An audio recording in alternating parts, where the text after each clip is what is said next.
안녕하세요. 예, 반갑습니다.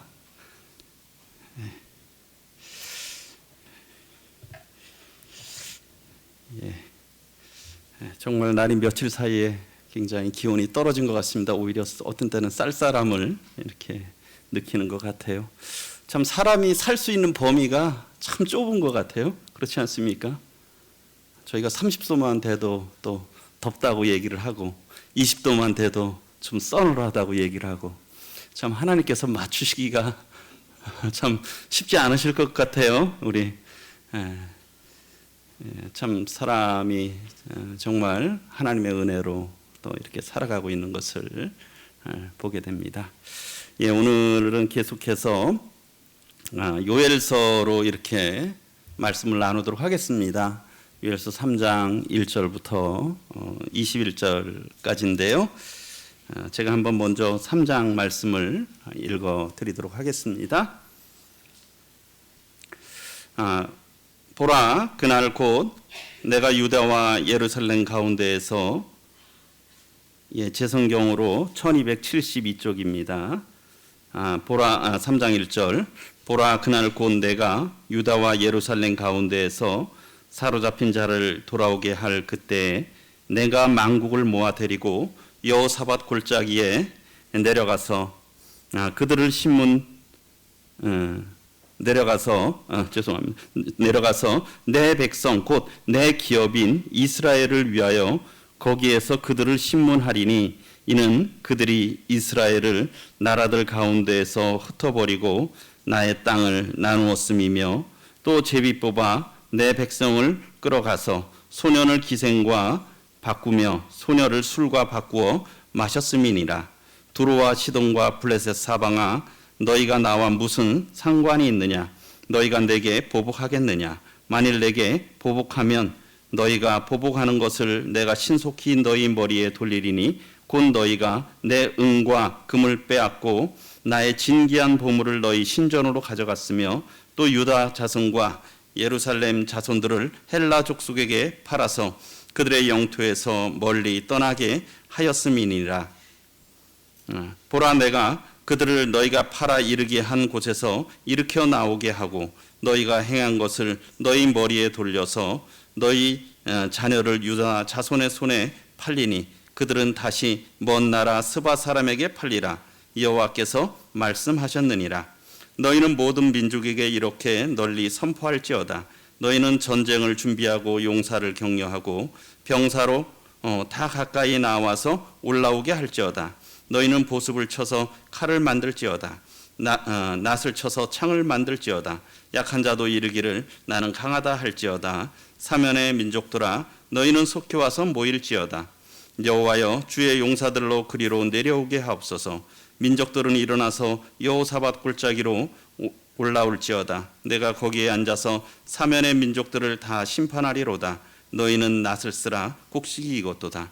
와서 밟을지어다. 포도주 출이 가득히 차고 포도주 독이 넘치니 그들의 악이 크미로다. 사람이 많으며 심판의 골짜기에 사람이 많으며 심판의 골짜기에 여호와의 날이 가까움이로다. 해와 달이 캄캄하며 별들이 그 빛을 거두도다. 여호와께서 시온에서 부르짖고 예루살렘에서 목소리를 내시리니 하늘과 땅이 진동하리로다.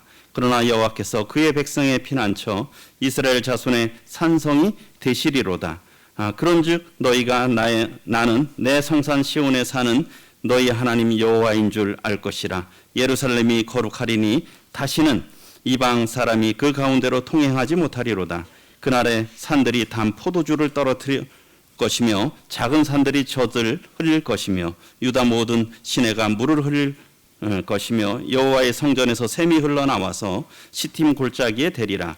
그러나 애굽은 황무지가 되겠고 에돔은 황무한 들이 되리니 이는 그들이 유다 자손에게 포악을 행하여 무죄한 피를 그 땅에서 흘렸음이니라. 유다는 영원히 있겠고 예루살렘은 대대에 있으리라. 내가 전에는 그들의 피 흘림 당한 것을 갚아주지 아니하였거니와 이제는 갚아주리니 이는 여호와께서 시온에 거하심이니라. 3장 말씀을 이렇게 다 읽어드렸습니다. 오늘 이렇게 제목은 열방의 심판과 유다의 회복이라고 하는 주제로 좀 말씀드리고요. 좀 부제목으로다가 하나님은 특별히 이제 자기 백성에게 특별하신 하나님, 자기 백성에게 특별하신 하나님이라고 하는 주제로 오늘 말씀을 나누도록 하겠습니다. 오늘 이제 요엘서 이렇게 마지막 시간이 될 것 같은데요. 계속 말씀드리는 부분들로 이렇게 말씀드리면 어쨌든 요엘서 전반부 1장 1절부터 2장 17절까지는 현재 그런 메뚜기 재앙과 또 장차 임할 여호와의 날에 대한 경고를 통해서 이렇게 회개를 촉구하는 부분이 요엘서 전반부입니다. 그리고 요엘서 2장 18절부터 오늘 읽은 3장 21절까지는 지난주에 했었듯이 하나님께서는 회개하는 자에게 회복을 허락하시고 그럴 뿐만 아니라 거기에 놀라운 더 이렇게 축복을 하신다는 부분을 말씀드렸고요.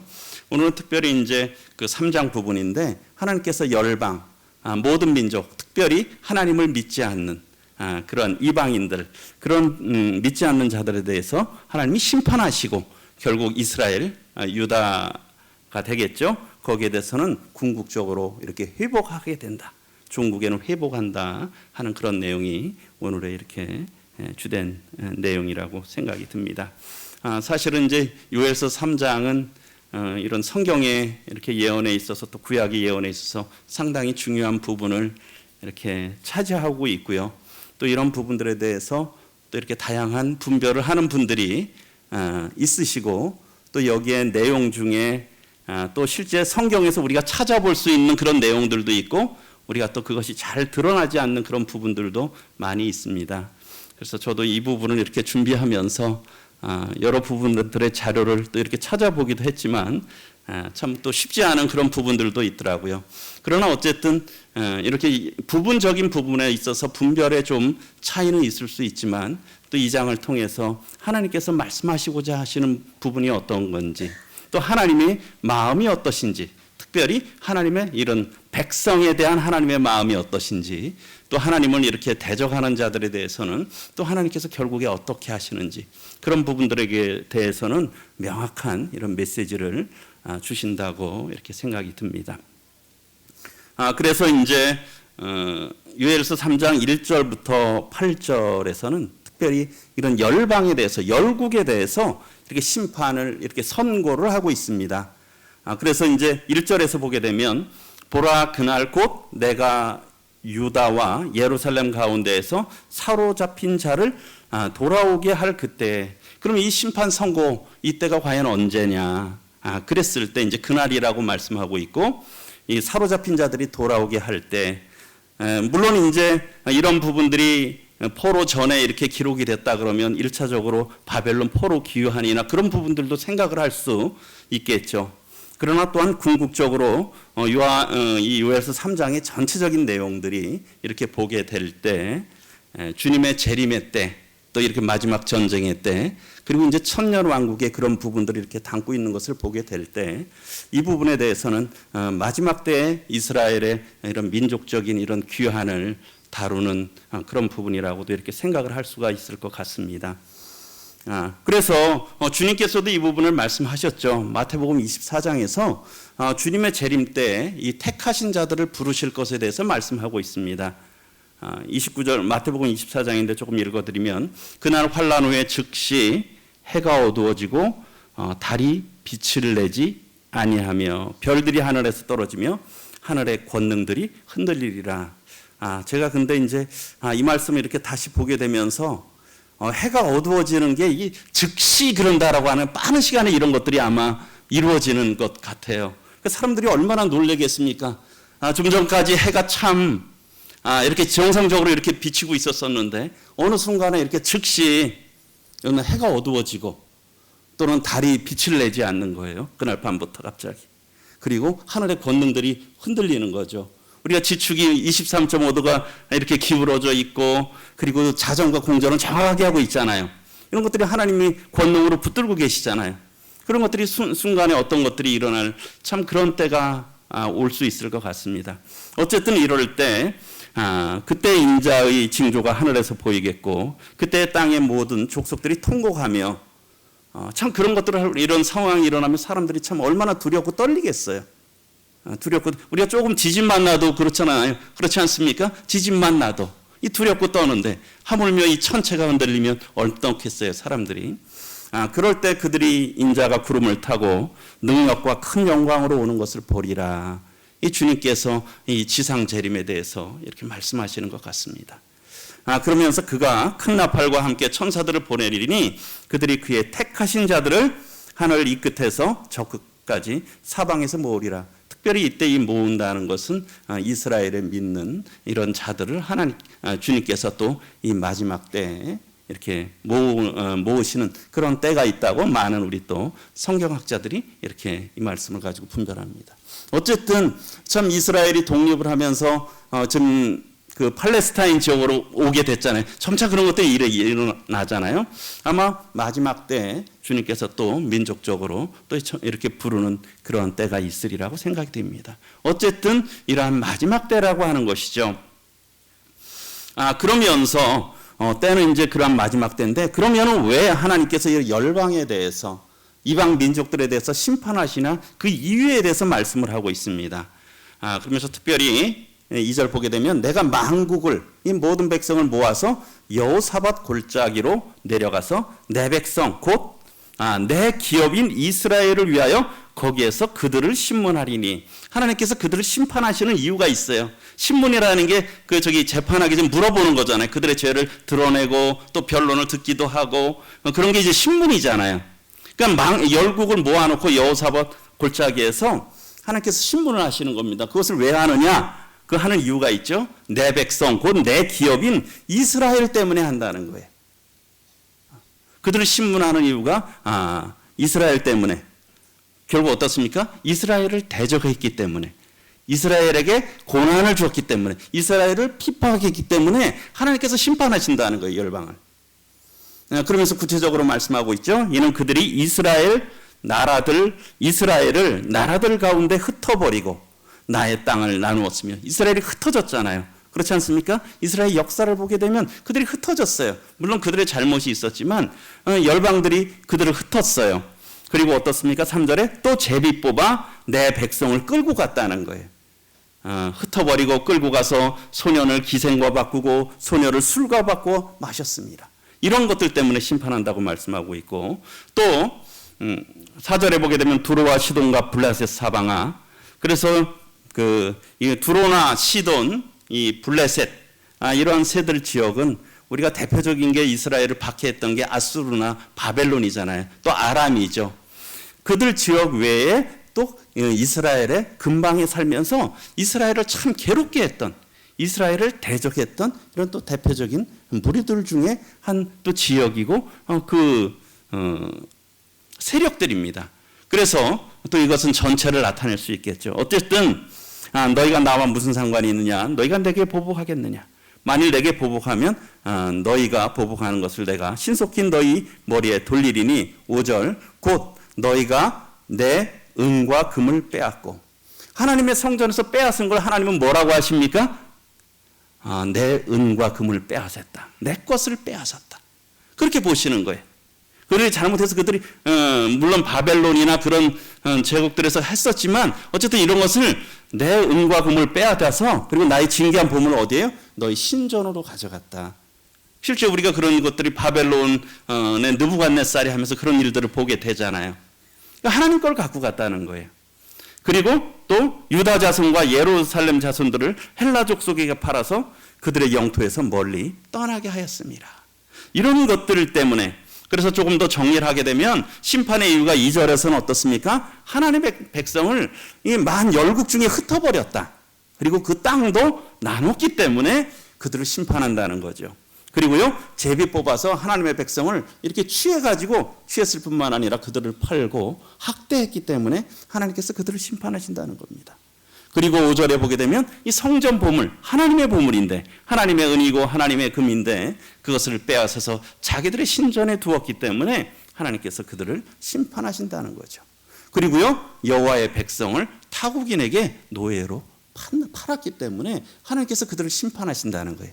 거기에는 물론 그 이스라엘 백성들의, 하나님의 백성의 잘못이 있었지만은, 그러나 하나님께서 그것을 그냥 없던 일로 그냥 지나가 버리지 않는다는 거예요. 그 백성들에게 한 것은 아주 하나님께 특별한 것이라는 것이에요. 그래서 그 심판을 당하게 하는 거죠. 그러면서 결국은 그럼 심판에 대해서 이제 결국 선고를 하잖아요. 그래서 7절 8절에서는 그래서 어떻게 할 것이냐 하나님께서 말씀하고 있는데요. 보라 내가 그들을 너희가 팔아 이르게 한 곳에서 일으켜 나오게 하고, 그래서 결국은 이스라엘 백성 너희가 팔았지만 그 이스라엘 백성들은 다시 돌아오게 하겠다는 거예요. 그들을 다시 은혜로 회복하시겠다는 거죠. 그리고 어떻습니까? 너희가 행한 거에 대해서는 너희에게 그대로 돌려주겠다. 그래서 너희 자녀를 오히려 유다 자손의 손에 팔리고 그 다음에 그들은 다시 먼 나라 스바 사람에게 팔리라 여호와께서 말씀하셨느니라. 결국은 하나님께서 하나님의 백성에게 대해서는 회복의 은혜를 베푸신다는 거예요. 그리고 그 대적들에게는 그들이 했던 대로 그들에게 다시 갚으시겠다라고 하는 것이 하나님의 말씀이십니다. 그것이 하나님의 선고예요. 그들을 불러서 너희들이 내 백성에 대해서 나의 땅에 대해서 한 대로 그대로 너희들에게 갚아주겠다 하고 하나님께서 그들을 여호사밧 골짜기로 이렇게 부르신 것이죠. 그리고 3장 9절부터 16절 전반부에까지는 하나님께서 이제 열국의 군사들을 이 전쟁터로 부르시는 거예요. 전쟁터로 모으시는 거예요. 왜요? 그들을 심판하시기 위해서 전쟁터로 모으시는 거죠. 그러면서 9절부터 11절에 보게 되면 열방의 병사들을 소집하는 내용이 나옵니다. 9절에 보게 되면 너희는 모든 민족에게 이렇게 널리 선포할지어다. 너희는 전쟁을 준비하고 용사를 격려하고 병사로 다 가까이 나와서 올라오게 할지어다. 이렇게 이제 병사들을 다 모으는 거예요. 그러면서 10절에 보게 되면 너희는 보습을 쳐서 칼을 만들지어다. 낫을 쳐서 창을 만들지어다. 약한 자도 이르기를 나는 강하다 할지어다. 보습이라고 하는 것은 이 농기구잖아요. 땅을 가는 거잖아요. 그러니까 그것을 해서 칼을 만든다라고 하는 것은 이게 다른 말씀들에 보게 되면 이와 반대되는 말씀이 있죠. 주로 평화의 시대는 뭐예요? 칼을 쳐서 보습을 만들라라고 하는 것은 뭐예요? 전쟁을 그치고 평화의 때. 하나님께서 이런 천년왕국이나 번영의 때 이런 때는 이렇게 말씀을 하셨어요. 그런데 지금 어떻습니까? 이 농기구로다가 칼을 만들라는 거죠. 그리고 낫으로다가 창을 만들라는 거예요. 이 전쟁하라는 것이죠. 요즘 우리나라가 또 잘 나가는 분야가 있잖아요. 그렇죠? 한국의 무기들 요즘 잘 나가지 않습니까? 굉장히 각국에서 인기가 높은데요. 그렇죠? 지금 이게 세계 정서가 이렇게 점점 되고 있잖아요. 우리 냉전 시대가 끝난 다음에 어느 정도 지금 평화 시대가 오는 것 같았었는데 요즘에 보니까 각국이 뭐예요? 이제 무기들을 굉장히 준비들을 많이 하잖아요. 네. 점점 그런 비용들이 많아지고 있어요. 어쨌든 이 보습을 쳐서 이 칼을 만들라. 그리고 낫을 쳐서 창을 만들라. 그리고 약한 자도 이르기를 나는 강하다. 이렇게 자꾸 뭡니까? 힘을 키우게 되고 이런 전투력의 의지를 높이는 거죠. 왜요? 이 마지막 전쟁을 위해서. 그렇게 한다는 거예요. 그리고 하나님께서 모으신다는 거예요. 그리고 11절에 사면의 민족들아 너희는 속히 와서 모일지어다. 사면의 민족들이 이거 모으는 거예요. 어디로? 이스라엘로. 이스라엘이 또 전쟁이 시작됐잖아요. 그렇죠? 네. 그런 일들이 참 우연이 아니랄 거라는 그런 생각이 듭니다. 그러면서 여기에는 이제 특별히 이제 여호와여 주의 용사들로 그리로 내려오게 하옵소서. 여기서 이제 주의 용사들이라고 하는 것은 그 대적들과 싸울 하나님의 군사들을 말씀하고 있습니다. 여기 이게 대적들이 아니라 하나님의 군사들을, 그러니까 이제 다 이제 그 예루살렘으로 나중에 그 아마겟돈으로 그쪽으로 이렇게 다 모이게 되겠죠. 점점. 이런 일들. 그래서 하나님께서 열방의 군사들을 다 이 팔레스타인, 이스라엘, 예루살렘으로 이렇게 모으신다라고 하는 것이죠. 그것이 예언이 되어 있는 것이죠. 그러면서 또 12절, 13절에서는 여호사밧 골짜기에서 이렇게 심판을 말씀하고 있는데요. 앞절에서 2절에서도 여호사밧이라 골짜기가 나오잖아요. 이 여호사밧 골짜기는 그 예루살렘 근방에는 뭐 어떤 학자들은 이런 기드론 시내 그쪽일 수도 있고 어쨌든 예루살렘에 굉장히 가까운 곳이에요. 그 민족들이 일어나서 여호사밧 골짜기로 올지어다. 그런데 이 여호사밧의 의미가 뭐냐면 여호와께서 심판하신다라는 뜻입니다. 여호와께서 심판하신다. 이게 여호사밧 골짜기로 모으시는 거. 안 나옵니까? 예, 나옵니까? 예. 예. 그래서 민족들이 일어나서 여호사밧 골짜기로 올라갈지어다. 내가 거기에 앉아서 사면의 민족들을 다 심판하리로다. 하나님께서 심판을 말씀하고 계세요. 다 올라올지어다. 그리고 13절에 보게 되면 너희는 낫을 쓰라. 곡식이 이곳도다. 와서 밟을지어다. 포도주 틀이 가득히 차고 포도주에 독이 넘치니 그들의 악이 크미로다. 하면서 여호사밧 골짜기로 오는데 여기에 보면 이것도다라고 하는 표현, 또 가득히 차고 넘쳤다라고 하는 것은 무엇입니까? 우리가 추수도 때가 있잖아요. 그렇죠? 때가 있잖아. 그러니까 이 추수의 때가 됐다는 거예요. 그리고 가득 찼다라고 여기에서도 13절 하반부에 어떻게 했습니까? 그들의 악이 크다는 거예요. 악이 차고 넘쳤다는 거예요. 이 추수의 때가 왔다는 거잖아요. 오늘날이 진짜 점점 악이 극에 달하고 있지 않습니까? 그렇죠? 예, 우리에도 보게 되면 우리 저출산이나 이런 문제들도 다 결국은 보게 되면 사람이 자기중심이고 인본적인 거예요. 하나님의 질서를 깨트리는 거예요. 그렇지 않습니까? 자기를 사랑하는 시대잖아. 예. 이 악이 가득 찼다라고 하는 거예요. 그래서 이것도다. 곡식이 익었다. 그리고 가득히 차고 포도주가 이게 독이 넘쳐버린 거예요. 그러니까 이 추수 때, 심판의 때가 이르렀다는 거죠. 하나님 그러면서 여호사밧 골짜기로 모이라라고 말씀하고 있는 거죠. 그래서 결국은 여기 앞에 보게 되면 우리가 요한계시록에도 이 추수 또 이 포도 수확 그런 부분들이 또 많은 말씀들이 있는데요. 다른 그 이사야에서도 그런 말씀이 있죠. 어쨌든 이 추수의 때가 됐고 포도 수확의 시기가 이르렀다는 거예요. 그것은 뭡니까? 하나님의 심판. 하나님의 심판의 때가 왔고 이 보복의 때가 왔다라고 하는 거죠. 그 부분은 나중에 좀 더 말씀을 드리도록 하겠습니다. 그리고 이제 14절부터 16절 A절까지는 결국은 이 심판의 골짜기, 여호사밧 골짜기죠. 여호사밧 골짜기에 그러다 보니까 어때요? 사람이 많이 모인 거죠. 사람이 많음이요. 심판의 골짜기에 사람이 많음이요. 심판의 골짜기에 여호와의 나라에 가까웠다. 이제 다 모였어요. 하나님의 심판에서 다 모였어요. 이제 무엇입니까? 이제 시작하시는 거예요. 하나님께서. 다 모였으니까 심판을 시작하시는 거죠. 그러면서 15절에 하신 말씀이 해와 달이 캄캄하며 별들이 그 빛을 거두다. 참 이 말씀은 마지막 때 많이 말씀하시잖아요. 많은 부분이. 그렇죠? 네, 주님께서도 말씀하셨고 다니엘서에서도 말씀하셨고 계시록에서도 말씀하셨고 이 마지막 때 이 모습을 참 많이 말씀하고 계세요. 해와 달이 캄캄하며 별들이 그 빛을 거두도다. 그러면서 16절에 여호와께서 시온에서 예루살렘에서 부르짖으셔 아마 강한 명령을 내리실 거예요. 어떤 명령일지 우리가 잘 알 수 없지만 그 권능들이 흔들리잖아요. 하나님께서 시편 119편에 보게 되면 참 주님께서 명령하셨기 때문에 주의 규례대로 지금 이런 그 우주가 이 천체가 그대로 돌고 있다고 말씀하고 있잖아요. 주의 규례에 따라서 하나님의 말씀에 왜 지구가 이렇게 돌고 있을까요? 왜 자전거 공전이 되고 낮과 밤이 될까요? 왜 그렇게 우리가 더웠잖아요. 근데 왜 이렇게 시원해졌을까요? 하나님께서 지금 은혜를 베푸셔서 그런 거잖아요. 이 책에서 가을이 온 거예요. 이 때가 오기 때문에 우리가 시원함을 느끼잖아요. 왜요? 이 모든 것이 다 이 주님의 종이 때이기 때문에 그 질서에 순종하는 거야. 하나님이 정해놓은 법칙에. 그 법칙이라는 건 뭡니까? 하나님이 정해놓은 질서잖아요. 명령하신 거잖아요. 근데 하나님께서 어떤 거 어떻게 명령하실지 모르겠어요.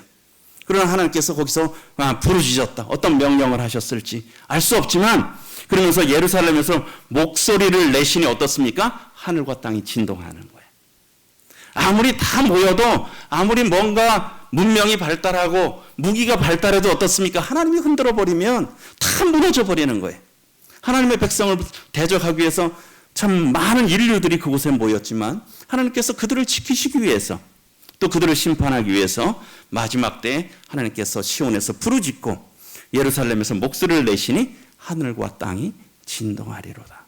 이것이 마지막 때에 있을 모습에 대해서 말씀하고 있다고 생각이 듭니다.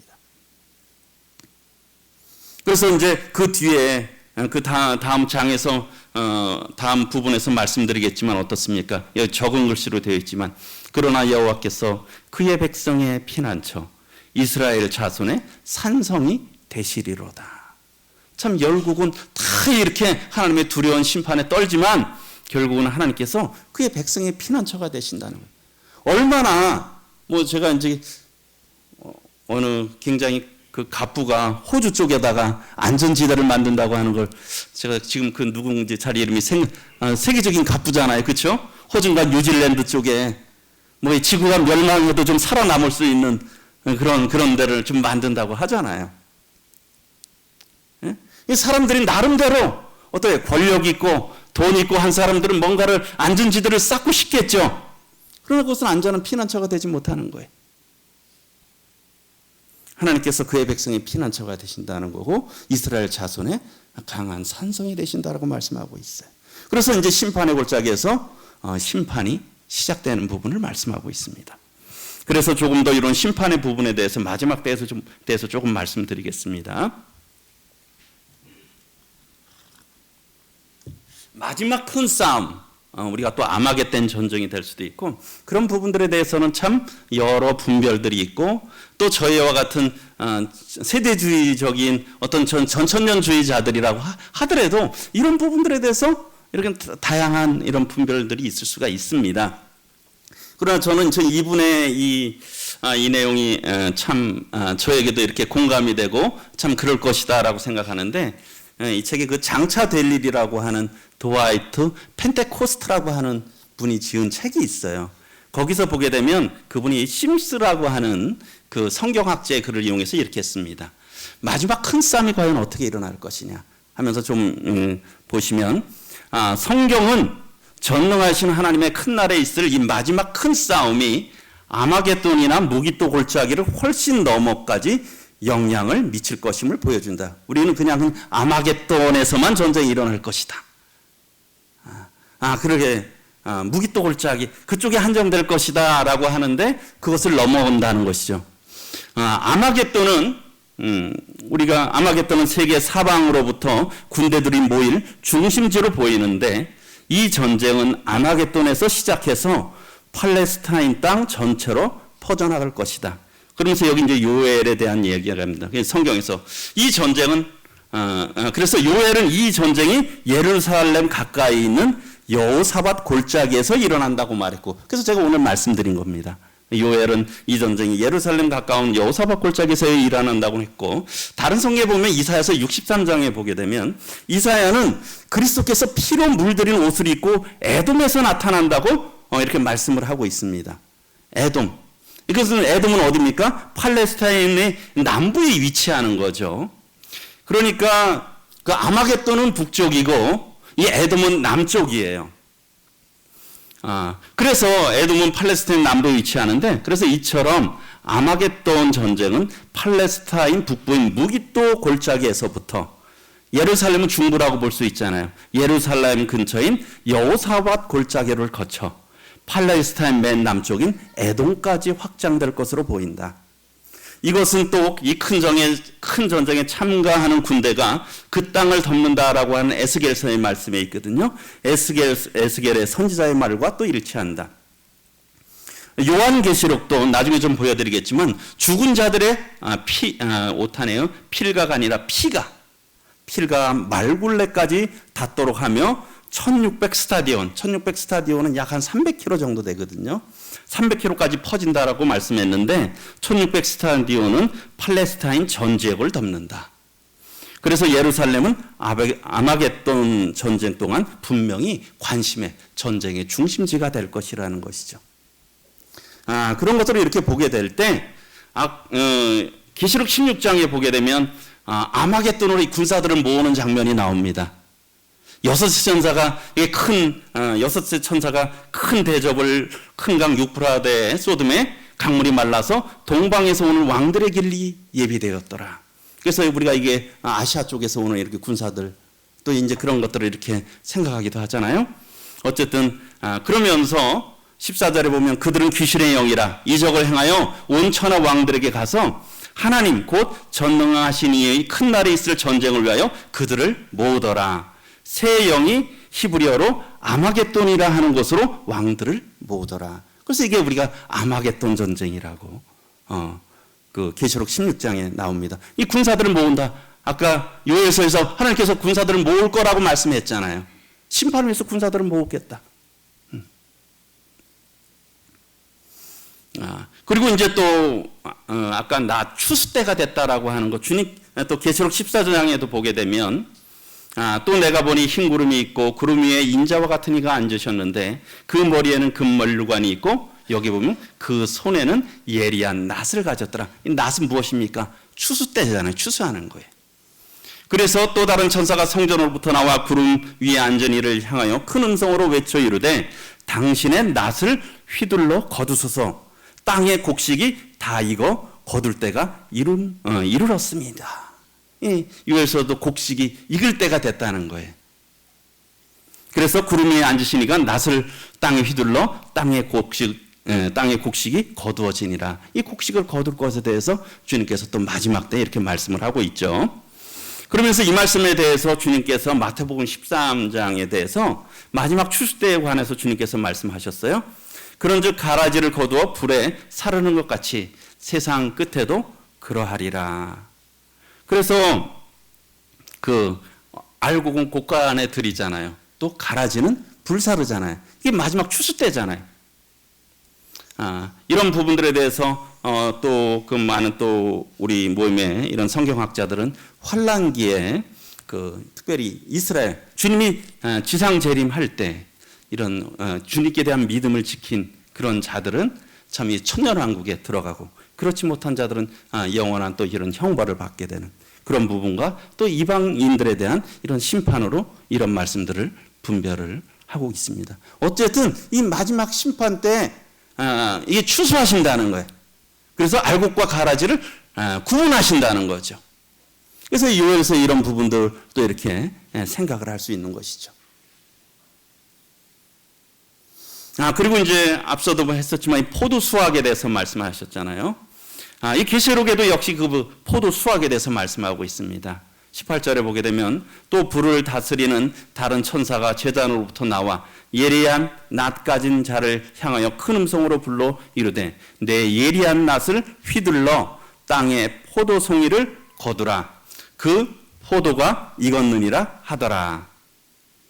천사가 낫을 땅에 휘둘러 땅에 포도를 거두어 하나님의 진노의 큰 포도술에 던짐에 성 밖에서 그 틀이 밟히니 틀에서 피가 나서 말굴레까지 닿았고 1600 스타디온을 퍼졌더라. 아까 제가 이 말씀 읽어드렸죠. 이렇게 전쟁이 나서 그 피가 이 팔레스타인을 다 덮었다는 거예요. 이런 것들이 실제 물론 이제 성도들은 이때 없죠. 참 저희들에겐 참 놀라운 은혜지만 이 마지막 시대 때 이런 일들이 벌어진다는 것이.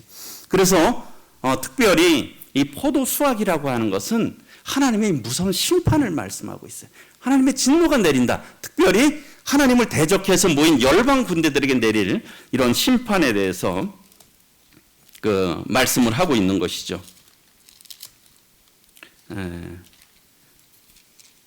그래서 제가 여기에는 없지만 우리 이사야서 63장 보겠습니다. 이사야서 63장 1절. 아까 에돔에서도 심판이 있다고 말씀드렸잖아요. 이스라엘 남부. 여기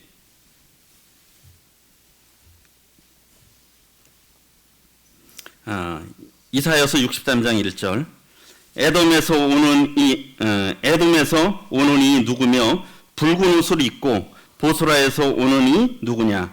그의 화려한 의복 큰 능력으로 걷는 이가 누구냐. 그는 나이니 공의를 말하는 이요 구원하는 능력을 가진 이니라. 2절에 어찌하여 내 의복이 붉으며 내 옷이 포도즙 틀에 밟는 자 같으냐. 우리 포도즙 틀에 밟으면 어떻습니까? 그 튀어서 붉잖아요. 그러면서 3절에 만민 가운데 나와 함께한 자가 없이 내가 홀로 포도즙 틀을 밟았는데 내가 노함으로 말미암아 무리를 밟았고 분함으로 말미암아 짓밟았으므로 그들의 선혈이 내 옷에 튀어 내 의복을 다 더럽혔음이니 이는 내 원수 갚는 날이 내 마음에 있고 내가 구속할 해가 왔으나. 이게 또 이 마지막 심판에 대해서 주님께서 심판하시는 거에 대해서 또 이렇게 말씀하고 있다라고 하는 것이죠. 이 주님이 참 2000년 전에는 첫 번째 오실 때는 참 구원자로 오셨잖아요. 섬기시기 위해서 사람의 모양으로 오셨잖아요. 그러나 나중에 주님께서 재림하실 때는 심판자로서 오신다라고 하는 것이죠. 주님이 이렇게 심판하신다는 거예요. 그래서 우리 이강국 형제님이 이렇게 책자 요한계시록이라고 하는 책자에 보게 되면 여기에 보게 되면 이 피가 이 포도주 틀에서 나와서 결국은 팔레스타인을 다 피로 물들인다는 거예요. 아까 14장 20절에 성 밖에서 그 틀이 밟히니 틀에서 피가 나서 마을 굴레까지 닿았고 1600 스타디온에 퍼졌더라. 그래서 여기 설명해 보게 되면 예루살렘 성 바깥에서 아마겟돈 전쟁이 발발하여 엄청난 살육이 있게 되며 하나님을 대적하며 성도들을 멸하려고 모인 땅의 군대들에게 무서운 심판이 쏟아진다. 이런 일들이 참 나중에 하나님께서 일어나실 것에 대해서 구약에서 미리 또 요엘서에서도 이런 말씀을 하고 있는 것이죠. 그래서 어쨌든 이런 추수 때가 가까웠다. 포도주 수확 때가 가까웠다. 그것은 하나님께서 심판하시고 하나님이 공의로 보복하신다라고 하는 것을 말씀하고 있죠. 이런 말씀이 많은 부분의 말씀에서 하나님께서 미리 이렇게 예언하신 것을 보게 됩니다. 그리고 이제 3장 16절 B에서 하반부에서 21절까지는 그러나 어떻습니까? 유다는 궁극적으로 완전한 회복을 이룬다는 거예요. 열방에 대해서는 하나님께서 심판하시지만 유다는 회복하신다. 그러면서 하나님께서 이 예루살렘 성전에 임재하신다는 거예요. 그들과 함께 하신다는 거죠. 아까 16절을 읽으면서 읽어드렸지만 이러한 하나님께서 시온에서 부르짖고 예루살렘에서 목소리를 내셔갖고 하늘과 땅이 진동하지만 그러나 여호와께서 그의 백성의 피난처가 되시고 이스라엘 자손의 산성이 되신다라고 하는 것입니다. 그리고 17절에 그런즉 너희가 나는 내 성산 시온에 사는 너희의 하나님 여호와인 줄 알 것이라.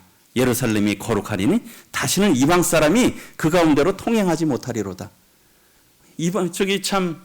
예루살렘은 어떻습니까? 3개 대륙의 중심에 있잖아요. 그렇죠? 강대국이 있을 때마다 거기를 통과하는 거예요. 애굽이 할 때는 애굽이 올라갈 때 거기를 통과하고 저쪽에 아수르나 바벨론이 또 애굽까지 갈 때 늘 거기를 하고 늘 어려움을 당했던 때가 어떻게 예루살렘이잖아요. 그 중심에 있으면서. 그러나 하나님께서 그들 가운데 계셔서 이제는 이스라엘이 온전히 회복된다는 거예요. 다시 이방 사람이 그 가운데 통행하지 못한다는 거예요. 이것은 그들을 압제하지 못한다는 거죠. 우리 요엘서 앞부분에 계속 영원히 압제하지 못한다라는 말씀을 하셨잖아요. 하나님께서 이렇게 회복하신다라는 것이죠. 하나님이 그들의 성전 가운데 거하신다는 것이에요. 다시 우리가 또 천년왕국 시대 때 하나님의 성전이 우리 예루살렘에 세워지고 또 하나님께서 그 가운데 우리 주님께서 통치하시고 이렇게 되게 됐죠. 그러면서 에스겔서 37장에 보게 되면 이 궁극적인 평화와 번영의 시대가 올 것에 대해서 말씀하고 있는데요. 25절에 보게 되면 내가 내 종 야곱에게 준 땅 곧 그의 조상들이 거주하는 땅에 그들이 거주하되 그들과 그들의 자자손손이 영원히 거기에 거주할 것이요 내 종 다윗이 영원히 그들의 왕이 되리라. 다윗은 또 우리 주님을 또 상징하죠. 주님께서 통치하실 것입니다. 그러면서 26절에 어떻습니까? 참 이런 마지막 시대 때 적그리스도가 참 이런 평화의 언약들을 하지만 그것은 다 거짓이잖아요. 그럼 어떻습니까? 참다운 화평의 언약, 그 영원한 언약을 세우실 것이고 또 그들을 견고하게 하시고 번성하게 하고 내 성소를 그들 가운데 세워서 영원히 이르게 하리니. 그래서 27절에 내 처소가 그들 가운데 있을 것이며 하나님이 그들과 함께 하신다는 거예요. 나는 그들의 하나님이 되고 그들은 내 백성이 되리라. 내 성소가 영원토록 그들 가운데 있으리니 내가 이스라엘을 거룩하게 하는 여호와인 줄 또 이 열국이 다 아는 거예요. 하나님만이 참신이고 하나님만이 참 경배의 대상이구나. 이런 회복의 때가 온다는 것이죠. 그때가 이제 궁극적인 평화와 번영의 이런 시대라고 하는 것이죠. 그러면서 또 18, 19절에는 하나님께서 축복하는 축복의 땅과 이 저주의 땅이 있죠. 그날에 산들이 단 포도주를 떨어뜨릴 것이며 작은 산들이 젖을 흘릴 것이며 유다 모든 시내가 물을 흘릴 것이며 여호와의 성전에서 샘이 흘러나와서 시딤 골짜기까지. 시딤은 이제 아카시아는 메마른 데서 잘 자라잖아요. 이 황무지를 말하는 거거든요.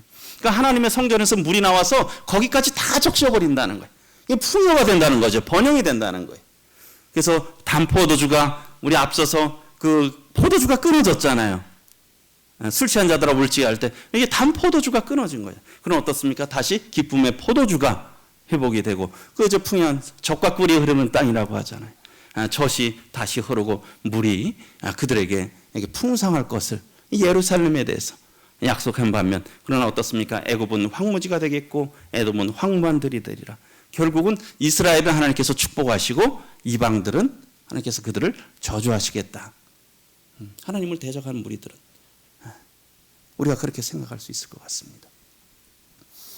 그리고 20절과 21절에 그래서 유다는 영구히 있겠고 예루살렘은 대대에 있으리라.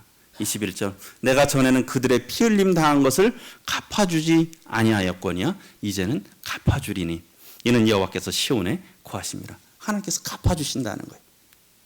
근데 참 이렇게 결과로 보게 되면 참 이스라엘이 참 잘못했잖아요. 그렇지 않습니까? 그들이 어찌 보게 되면 그 벌을 받아도 마땅하다고 생각하지만 하나님께서 특별한 은혜를 그들을 부르셨잖아요.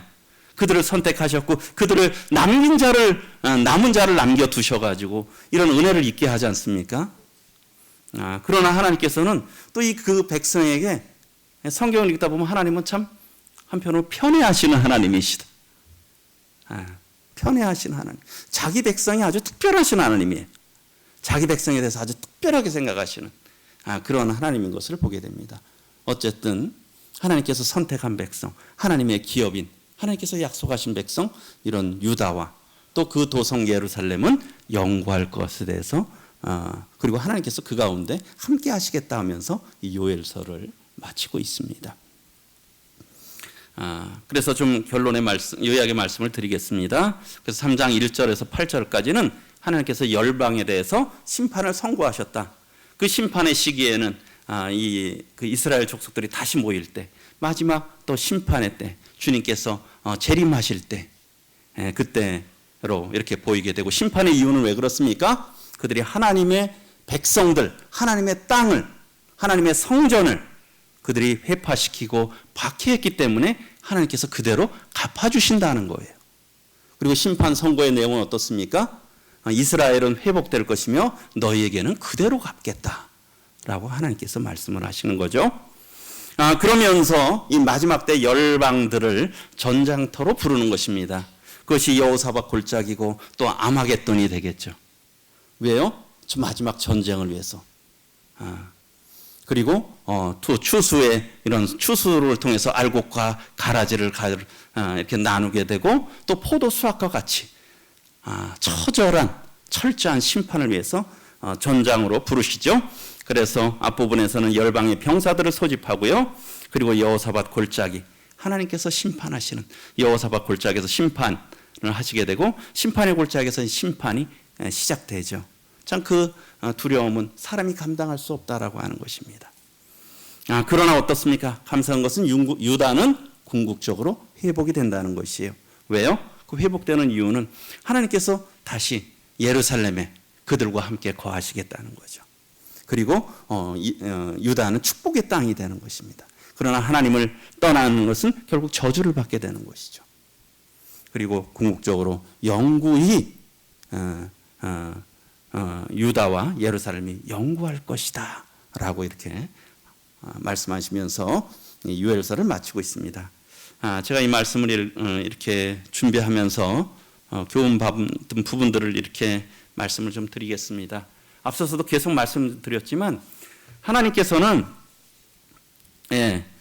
자기 백성에 대해서 하나님이 특별한 관심과 사랑을 갖고 계신 것 같아요. 지난번에 징계에 대해서 말씀드렸잖아요. 그렇죠? 남의 자식 징계합니까? 안 하잖아요. 남의 자식 징계 안 해요. 별로 상관 안 둬요. 그냥 뒤에서 흉이야 보겠죠. 그렇죠? 흉이야 보겠죠. 그러나 거기에 대해서 그렇게 잘 하지 않잖아요. 그러나 어떻습니까? 애정이 있으면 특별히 그래서 하나님께서 그 사랑하시는 자를 징계하시는 거예요. 이스라엘에 대해서 하신 게 결국 하나님이 징계하신 거잖아요. 그래서 요엘서에서도 말씀하시는 것이 메뚜기 재앙도 그리고 더 큰 재앙도 다 징계하시는 거야. 이 유례없는 재앙이다. 이런 재앙들이 징계잖아요. 그리고 나팔을 불어서 또 깨우시는 거잖아요. 왜? 그들로 하여금 회개하고 하나님 앞에 정신을 차려서 나오게 하기 위해서 하나님께서 그렇게 하시는 것이죠. 그 징계의 목적입니다. 그래서 하나님께서 참 이런 자기 백성을 이 사랑하시는 자를 징계하고 어떻습니까? 아들을 여기는 자마다 어때요? 채찍질 매를 대는 거예요. 왜? 그 자식이 정말 죄에서 돌이켜서 잘 세움받기 위해서. 하나님께서 우리를 그렇게 대우하시는 거예요. 그리고 신명기 32장에서는 보게 되면 여호와의 분깃은 자기 백성이라 야곱은 그가 택하신 기업이라. 하나님께서 이 자기 백성은 아주 귀하게 생긴다는 거예요. 그렇죠? 우리 자녀들은 이 부모의 어때요? 모든 것이 될 수 있잖아요. 그렇죠? 어찌 보면 부모는 자식을 위해서 존재하는 거야. 자식이 잘 되는 게 결국 부모가 잘 되는 거 아닙니까? 나는 잘 되는데 자식들이 안 됐어. 그 생이 과연 성공한 삶일까요? 그건 성공한 삶이 아니라고 생각됩니다. 하나님께서는 하나님의 모든 관심이 어떠냐? 자기 백성에게 있는 거예요. 그리고 야곱은 그가 택하신 그분의 기업이야. 매우 소중하다는 거죠. 그래서 하나님께서 어떻습니까? 여호와께서 그를 황무지에서 짐승이 부르짖는 광야에서 만나시고 호위하시고 보호하시고 어때요? 자기의 눈동자같이 지켰다. 우리 어떻습니까? 눈은 뭔가 오면 본능적으로 감지 않습니까? 눈꺼풀은? 왜요? 뭐를 보호하기 위해서? 우리의 눈동자를 보호하기 위해서 그래. 우리는 뭔가 위험이 오면 본능적으로 감아요. 왜요? 눈동자를 보호하기 위해서. 그만큼 눈동자는 소중하다는 거예요. 하나님께서 하나님의 백성들을 뭐같이 여기시느냐? 눈동자같이 여기신다는 거예요. 그렇게 보호하신다는 거예요. 하나님께서는 자기 백성들에 대해서 정말 특별한 관심과 특별한 사랑을 갖고 있다는 거죠. 저희가 참 이런 부분들에 대한 온전한 믿음과 큰 확신만 갖고 있어도 저희가 얼마나 담대하게 이 세상을 살아갈 수 있을까요? 하나님께서 우리들에게 정말 특별한 관심과 특별한 사랑을 갖고 계신다는 거예요. 저에게 얼마나 많은 일들이 있어요. 그러나 그것은 하나님께 관심 속에 하나님 보호 속에 다 이루어지고 있는 일이에요. 그것이 때로는 어려운 일이 될 수도 있고 힘든 일이 될 수도 있지만 하나님께서 우리 인생들에 대해서 특별히 하나님의 백성에 대해서는 특별한 관심을 갖고 계시고 특별한 사랑을 갖고 계신다는 거죠. 근데 우리가 그래서는 안 되잖아요. 저에게 제발 관심 좀 끄세요. 그래서는 안 되지 않습니까? 네. 하나님께서는 우리에게 대한 특별한 관심을 갖고 계신다는 그것이 때로는 어려움이 될 수도 있고 때로는 저희들에게 기쁨을 주시고 그러시죠. 우리를 눈동자같이 지키신다. 그것이 하나님께서 하신 약속의 말씀입니다. 저 역시도 이 말씀에 대한 참 믿음이 필요한 것 같아요. 우리는 하나님의 특별한 관심과 사랑의 대상들이라는 거죠. 그래서 하나님께서는 스가랴서 2장에서는 어떻게 말씀하고 있느냐? 만군의 여호와께서 이같이 말씀하시되 영광을 위하여 너희를 노력하는 여러 나라에 보내셨나니 우리 빨간 글씨와 이 파란 글씨 같이 한번 읽어보겠습니다. 시작. 너희를 범하는 자는 그의 눈동자를 범하는 것이라. 그러니까 하나님의 백성을 건드리는 하나님이 눈동자같이 보호하시는데 그 백성을 건드린 거예요. 그러면 하나님은 어떻게 보시느냐? 너희를 범한 자는 하나님의 눈동자를 범한 거하고 똑같다는 거예요. 그러니까 하나님께서 지금 그들을 이렇게 마지막 때 지금 심판하시는 거예요. 열방을 심판하시는 이유가 무엇 때문이라고 말씀했습니까? 하나님의 백성을 건드렸기 때문에. 하나님께서 참 이 성도들에게 하나님의 백성들에게 이런 특별한 관심과 사랑을 갖고 계신다는 거예요. 또 주님께서는 어떻게 말씀하셨습니까? 바울이 믿기 전에 사울이었잖아요. 그가 박해했잖아요. 근데 그가 다메섹으로 가는 도중에 그가 하늘에서부터 불빛으로 인해서 눈이 어두워져서 말에서 떨어졌잖아요. 땅에 떨어져서 소리를 들었는데 그러면서 사울아 사울아 내가 어찌하여 나를 박해하느냐 주님께서 말씀하셨죠. 그래서 사울이 그랬잖아요. 주여 누구시니까 하니까 뭐라고 우리 파란 글씨 같이 한번 읽어보겠습니다. 시작. 나는 내가 박해하는 예수라. 사울이 예수님을 박해했습니까? 누구를 박해했어요? 예수님 믿는 성도들을 박해했잖아요. 그런데 주님은 그렇게 보시지 않는다는 거예요. 성도들을 박해한 거는 누구를 박해한 거다? 예수님을 박해한 거다. 우리 세상 사람들이 우리가 물론 잘못했으면 그에 대한 책임을 져야 되겠죠. 그러나 주님 믿는 것 때문에 우리를 박해한다 그러면 누구를 박해하는 겁니까? 그거는 이 말씀에 보면 예수님을 박해하는 거다. 저희가 혹시 제가 어떤 성도님을 박해해요. 제가 누구를 박해하고 있는 겁니까? 예수님을 박해하고 있는 거예요. 그렇지 않습니까? 제가 어떤 성도를 무시해요. 제가 누구를 무시하고 있는 겁니까? 예수님을 무시하고 있는 거예요. 우리가 이런 것들도 또 깊이 생각해 볼 필요도 있다고 생각합니다. 우리가 또 은혜 받는 관점들도 생각했죠. 세상이 우리를 박해할 때, 이것은 이거는 하나님을 박해하는 거구나. 예수님이 똑같이 느끼신다는 거예요. 예수님이 하나님께서 똑같이 느끼신다는 거예요. 또한 우리가 같은 지체들을 박해하거나 무시하거나 멸시한다. 그러면 그것은 무엇을 말씀하고 있습니까? 내가 예수님을 박해하고 무시하고 멸시하고 있다고 주님은 기억하지 않으시겠습니까? 참 우리가 교회 안에서 성도들을 정말 저도 참 교훈을 받습니다. 정말 존중히 여겨야 돼. 정말 귀하게 여겨야 되지 않겠습니까? 하나님의 백성들을. 우리가 판단하는 것에서 조심해야 되고 말하는 것에 조심해야 되고 태도에 대해서 조심해야 되고 그래서 서로 존경하라고 했잖아요. 서로 존경하라고. 그래서 희롱의 말이나 그런 덕스럽지 못한 말들 하지 말라고 우리 에베소서나 골로새서서 많은 부분 말씀하고 있잖아요. 그런 부분들도 저희들이 또 교훈을 받습니다. 그래서 어떻습니까? 하나님의 백성을 결국 힘들게 하는 것은 결국 하나님을 힘들게 하는 거예요. 하나님을 박해하는 거예요. 그렇기 때문에 하나님께서 그들을 심판하시는 거죠. 그래서 하나님의 백성은 아주 특별한 사람이에요. 그래서 하나님께서는 특별한 사랑과 관심을 이스라엘에게, 지금 보게 되면 이스라엘과 그 주변에 싸우고 있잖아요. 우리가 세상 관점으로 보는 게 아니라 또 그것에 대해서 하나님의 관점으로 볼 필요도 있다고 봐야 된다고 생각이 듭니다. 또 하나님의 뜻 가운데 있겠죠. 물론 안타까운 부분들이 있습니다. 그래서 우리는 하나님의 아주 특별한 관심과 사랑 가운데 있는 자들이다. 이스라엘이 그랬듯이. 그래서 어떻습니까? 하나님은 자기 백성을 위해서 보복하시는 거예요. 아까 요에서 3장 2절 읽었죠? 내가 만국을 모아 데리고 여호사밧 골짜기. 여호사밧이 무슨 뜻이라고 했습니까? 하나님께서 심판하신다. 여호사밧 골짜기에 내려가서 내 백성 곧 내 기업인 이스라엘을 위하여 거기에서 그들을 심문하리니. 그들을 심문한 이유가 있었어요. 그들이 이스라엘 백성들에 대해서 핍박했고 그들을 대적했고 그들을 힘들게 했기 때문에 하나님께서 심판하신다는 거예요. 그래서 우리 로마서 12장 19절 앞에 19절 우리 여기 앞에 있으니까요. 같이 한번 읽어보겠습니다. 시작. 내 사랑하는 자들아 너희가 친히 원수를 갚지 말고 하나님의 진노하심에 맡기라. 기록되었으되 원수 갚는 것이 내게 있으니 내가 갚으리라고 주께서 말씀하시느니라. 주님께서 말씀하셨다. 하나님이 나중에 진노하신다는 거예요. 하나님이 진노하신다는 거예요. 자기 백성들을 힘들게 하고 괴롭게 한 거에 대해서 하나님이 진노하신다. 원수 갚는 것이 하나님께 있다. 주께 있다는 거예요. 그래서 그 다음에 선으로 악을 이기라라고 말씀하고 있잖아요. 선으로 악을 이기라.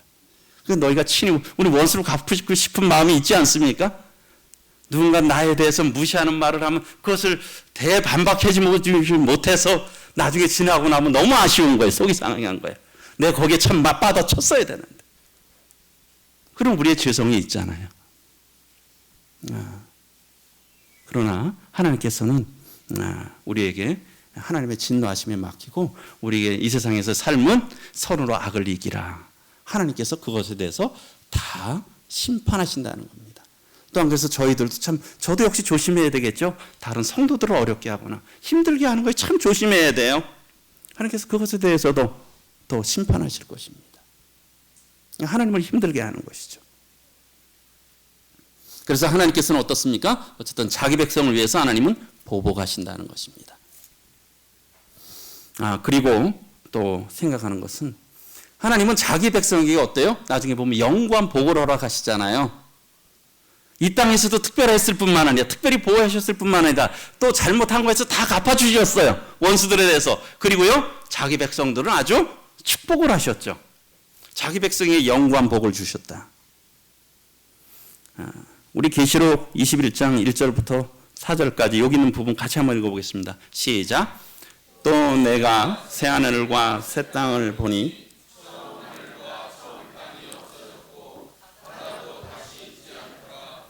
내가 들으니 보좌에서 큰 음성이 나서 이르되 보라 하나님의 장막이 사람들과 함께 있음에 하나님이 그들과 함께 계시리니 그들은 하나님의 백성이 되고 하나님은 친히 그들과 함께 계셔서 모든 눈물을 그 눈에서 닦아주시니 다시는 사망이 없고 애통하는 것이나 곡하는 것이나 아픈 것이 다시 있지 아니하리니 처음 것들이 다 지나갔음이러라. 특별히 이 말씀을 분별할 때 이 요엘서의 약속은 이스라엘 백성들에 대한 축복으로 생각됩니다. 천년왕국에서. 그럼 어떻습니까? 천년왕국이 끝나고 새하늘과 새 땅이 돼서 이것은 그 다음 영원한 세상에 대해서 또 성도들의 소망이잖아요. 예, 이것은 다 새하늘과 새 땅 보고 처음 한 거 다 없어진다는 거죠. 그리고 하나님은 친히 그들과 함께 계신다. 이 요엘서의 말씀하고 매우 유사하지 않습니까?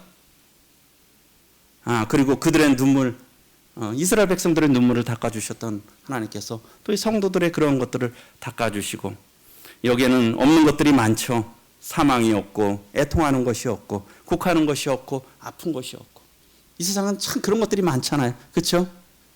우리가 이 세상을 살다 보면 슬픈 일, 아픈 일, 또 사랑하는 사람들의 아픈 것을 보면서 가슴 아파하고 이런 것들이 이 땅에 사는 동안은 우리가 피할 수 없잖아요. 그러나 이런 처음 것들이 다 지나갔다라고 하나님께서 이것을 또한 저희들에게 영구한 복을 약속하셨다라고 하는 것이죠. 참 이런 것들을 생각할 때 참 감사가 됐습니다. 우리 같이 한번 읽어보겠습니다. 시작. 이스라엘이여 너는 행복한 사람이로다. 여호와의 구원을 너같이 얻은 백성이 누구냐. 이 모세가 그랬잖아요. 떠나면서 이스라엘이여 너는 정말 행복한 백성이로다. 참 연약한 백성이었지만 하나님이 그들에게 특별한 은혜를 베푸셨잖아요. 여호와의 구원을 너같이 얻은 백성이 어디 있느냐. 그리고요 같이 한번 읽어보겠습니다. 시작. 여호와를 자기 하나님으로 삼은 나라 곧 하나님의 기업으로 선택된 백성은 복이 있도다. 우리들은 하나님의 기업 아닙니까? 그렇지 않습니까? 우리 하나님을 우리 하나님으로 삼았잖아요. 자기 하나님으로. 하나님의 기업으로 또 우리가 사실은 하나님의 은혜죠.